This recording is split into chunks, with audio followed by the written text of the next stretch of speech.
సమంత ఇటీవల నిర్మాతగా grand entry ఇచ్చింది. ఆమె తన సొంత బ్యానర్లో నిర్మించిన శుభం మూవీతో నిర్మాతగా మారిపోయింది. మే 9న థియేటర్లలో ఈ సినిమా విడుదలైంది. ప్రస్తుతం ఈ మూవీ సక్సెస్ను సామ్ ఎంజాయ్ చేస్తుంది. హీరోయిన్గా మాత్రమే కాదు, నిర్మాతగా కూడా తనకు ఎదురులేదని చెప్తుంది సమంత.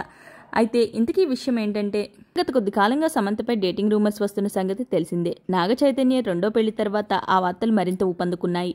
దీనికి కారణం సిటాడెల్ దర్శకుల్లో ఒకరైన రాజ్ నిడమూరు. అతనితో ఇప్పటికే సమంత చాలాసార్లు పలు వేదికలపై జంటగా కనిపించింది.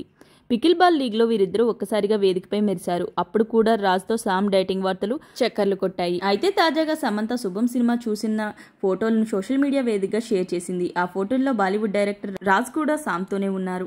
అయితే ఈ విషయంపై నెట్టింట చర్చ మొదలైంది. అంతేకాకుండా ఈ ఫోటోల్లో ఫ్లైట్లో రాజ్ భుజాలపై సన్నిహితంగా కనిపిస్తూ సమంత పోజులిచ్చింది. ఇది చూసిన నెటిజన్స్ క్రేజీ కామెంట్స్ చేస్తున్నారు. ఈ ఫోటోతో రిలేషన్ ను అఫీషియల్ గా ప్రకటించారంటూ పోస్టులు పెడుతున్నారు. మరో నెటిజన్స్ ఈ జంటకు సామ్ రాజ్ అనే కొత్త పేరు బాగుంటుందని కామెంట్ చేశారు. ఏదేమైనా వీరిద్దరూ కలిస్తే డేటింగ్ రూమర్స్ మాత్రం ఆగడం లేదు. ఎవరో ఒకరు క్లారిటీ ఇస్తే కానీ వీటికి ఫుల్ స్టాప్ పడేలా కనిపించడం లేదు. కాగా గతంలో తిరుమలకు వెళ్లిన సమయంలోనూ సమంత రాజ్ నిడమూరు జంటగా కనిపించారు. వీడియో నచ్చితే do like, share, subscribe. Thank you for watching.